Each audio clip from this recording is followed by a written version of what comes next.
ಎಲ್ಲರಿಗೂ ನಮಸ್ಕಾರ ಮತ್ತು 5 ನಿಮಿಷದ ವಿಜ್ಞಾನಕ್ಕೆ ಮತ್ತೊಮ್ಮೆ ಸ್ವಾಗತ. ನಿಮ್ಮ ಮೆದುಳು ನಿಜವಾಗಿಯೂ ನಿಮ್ಮ ಕಂಟ್ರೋಲ್ನಲ್ಲಿದೆಯಾ? ಬನ್ನಿ, ಇವತ್ತು ಇದರ ಅಸಲಿ ಕಥೆ ಏನು ಅಂತ ತಿಳ್ಕೊಳ್ಳೋಣ.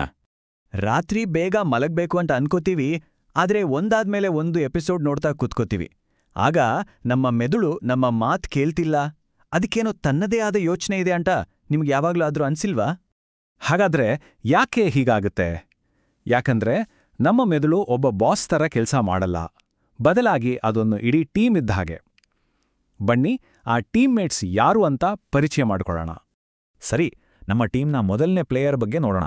ಅದೇ ನಮ್ಮ ಮೆದುಳಿನ ಆಟೋಪೈಲಟ್ ಸಿಸ್ಟಮ್. ನಾವು ಗಮನ ಕೊಡ್ದಿದ್ರೂ ಇದು ಬ್ಯಾಕ್ಗ್ರೌಂಡಲ್ಲಿ ಸೈಲೆಂಟಾಗಿ ತನ್ನ ಕೆಲಸ ಮಾಡ್ತಾ ಇರುತ್ತೆ.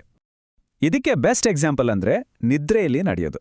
ಕೆಲವರು ನಿದ್ದೆಯಲ್ಲೇ ಎದ್ದು ಓಡಾಡ್ತಾರೆ, ತಿಂತಾರೆ, ಅಷ್ಟೇ ಯಾಕೆ ಕೆಲವೊಮ್ಮೆ ಪೇಂಟಿಂಗ್ ಕೂಡ ಮಾಡ್ತಾರೆ. ಇದೆಲ್ಲವೂ ನಮ್ಮ ಪ್ರಜ್ಞೆಗೆ ಗೊತ್ತೇ ಆಡದೆ ನಡೆದು ಹೋಗುತ್ತೆ.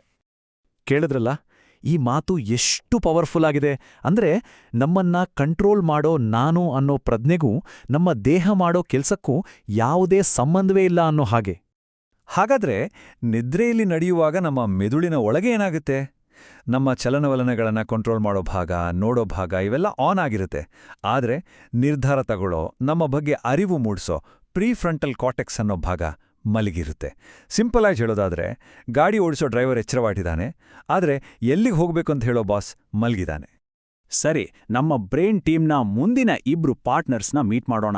ಅವರೇ ನಮ್ಮ ಮೆದುಳಿನ 2 ಭಾಗಗಳು. ಇವರು ಒಂದೇ ಕಂಪ್ನಿಯ 2 ಕೋ-ಫೌಂಡರ್ಸ್ ಇದ್ದ ಹಾಗೆ. ಆದರೆ ಇವ್ರ ನಡುವೆ ಯಾವಾಗ್ಲೂ ಸರಿಯಾಗಿ ಮಾತುಕತೆ ಇರಲ್ಲ. ಈ 2 ಭಾಗಗಳ ನಡುವೆ ಕಮ್ಯುನಿಕೇಷನ್ ಬ್ರಿಡ್ಜ್ ಆಗಿ ಕೆಲಸ ಮಾಡೋದೇ ಕಾರ್ಪಸ್ ಕಲೋಸಮ್. ಇದೊಂದು ರೀತಿ ಇನ್ಫಾರ್ಮೇಷನ್ ಪಾಸ್ ಮಾಡೋ ಒಂದು ಸೂಪರ್ ಹೈವೇ ಇದ್ದಾಗೆ. ಆದರೆ ಕೆಲವು ಅಪಸ್ಮಾರ ರೋಗಿಗಳಲ್ಲಿ ಈ ಹೈವೇನೇ ಕಟ್ ಮಾಡಬೇಕಾಗುತ್ತೆ. ಆಗೇನಾಗುತ್ತೆ ಗೊತ್ತಾ? ಒಂದೇ ತಲೆಯಲ್ಲಿ ಒಂದಕ್ಕೊಂದು ಸಂಬಂಧವಿಲ್ಲದ 2 ಮನಸ್ಸುಗಳು ಹುಟ್ಕೊಳ್ತವೆ.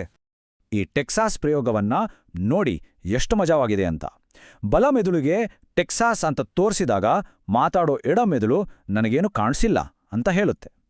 ಆದರೆ ಬಲ ಮೆದುಳು ಕಂಟ್ರೋಲ್ ಮಾಡೋ ಎಡಗೈ ಒಂದು ಕೌಬಾಯ್ ಟೋಪಿನ ಚಿತ್ರಿಸುತ್ತೆ. ಆ ಚಿತ್ರ ನೋಡಿದ ಮೇಲೆ ಎಡ ಮೆದುಳಿಗೆ ಓ, ಇದು ಟೆಕ್ಸಾಸ್ ಅಂತ ಅರ್ಥವಾಗುತ್ತೆ.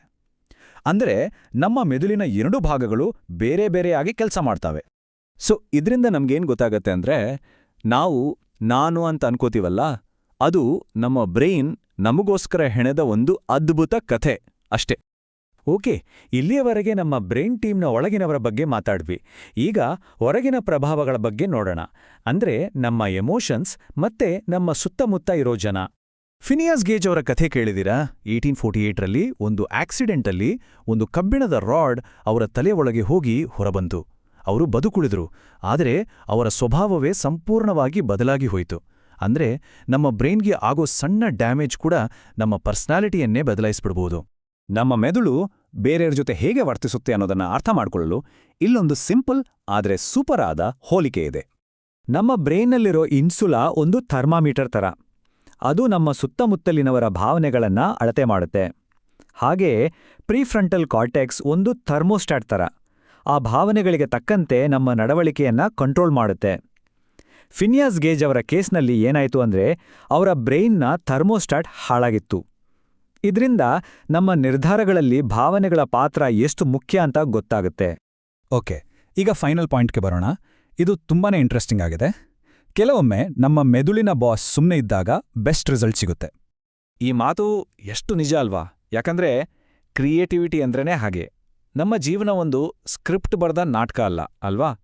ನಾವು ದಿನ ಹೊಸ ಸನ್ನಿವೇಶಗಳನ್ನ ಎದುರಿಸ್ತೀವಿ. ಇದನ್ನ ಪ್ರೂವ್ ಮಾಡಕ್ಕೆ ಸೈಂಟಿಸ್ಟ್ಗಳು ಫ್ರೀಸ್ಟೈಲ್ ರ್ಯಾಪರ್ಗಳ ಬ್ರೈನ್ನ FMRI ಮೆಷಿನ್ನಲ್ಲಿ ಸ್ಕ್ಯಾನ್ ಮಾಡಿದ್ರು. ರಿಸಲ್ಟ್ಸ್ ನೋಡಿ ಎಲ್ಲರೂ ಶಾಕ್ ಆದ್ರು. ಅವರು ಮೊದಲೇ ಬರೆದಿಟ್ಟ ಸಾಹಿತ್ಯವನ್ನ ಹಾಡಿದಾಗ ನಮ್ಮನ್ನ ಕಂಟ್ರೋಲ್ ಮಾಡೋ ಬ್ರೈನ್ ಪಾರ್ಟ್ ತುಂಬಾ ಆಕ್ಟಿವ್ ಆಗಿತ್ತು. ಆದರೆ ಅವರು ಸ್ಥಳದಲ್ಲೇ ಹೊಸ ಸಾಹಿತ್ಯ ರಚನೆ ಮಾಡಿದಾಗ ಅದೇ ಬ್ರೈನ್ ಪಾರ್ಟ್ ಸೈಲೆಂಟ್ ಆಗಿತ್ತು. ಇದರ ಅರ್ಥ ಏನು ಗೊತ್ತಾ? ನಾವು ನಮ್ಮನ್ನ ಜಡ್ಜ್ ಮಾಡೋದನ್ನ, ಕಂಟ್ರೋಲ್ ಮಾಡೋದನ್ನ ಬಿಟ್ಟಾಗ ಮಾತ್ರ ನಮ್ಮೊಳಗಿನ ಅಸಲಿ ಕ್ರಿಯೇಟಿವಿಟಿ ಹೊರಗೆ ಬರುತ್ತೆ. ಹಾಗಾದ್ರೆ ಕೊನೆಯದಾಗಿ ಒಂದು ಪ್ರಶ್ನೆ. ನಮ್ಮ ನಾನು ಅನ್ನೋದೇ ನಮ್ಮ ಮೆದುಳು ಹೇಳೋ ಒಂದು ಕಥೆ ಆದ್ರೆ, ಆ ಕಥೆಯನ್ನ ಬರೆಯೋರು ಯಾರು? ನಮ್ಮ ಜೀವನದ ಕಥೆಯನ್ನ ನಾವು ಹೇಗ್ ಬೇಕಾದ್ರೂ ಬರಿಬಹುದಲ್ವಾ? ಈ ಪ್ರಶ್ನೆ ನಮ್ಮ ಶಕ್ತಿಯ ಬಗ್ಗೆ ಯೋಚಿಸುವಂತೆ ಮಾಡುತ್ತೆ ಅಲ್ವಾ?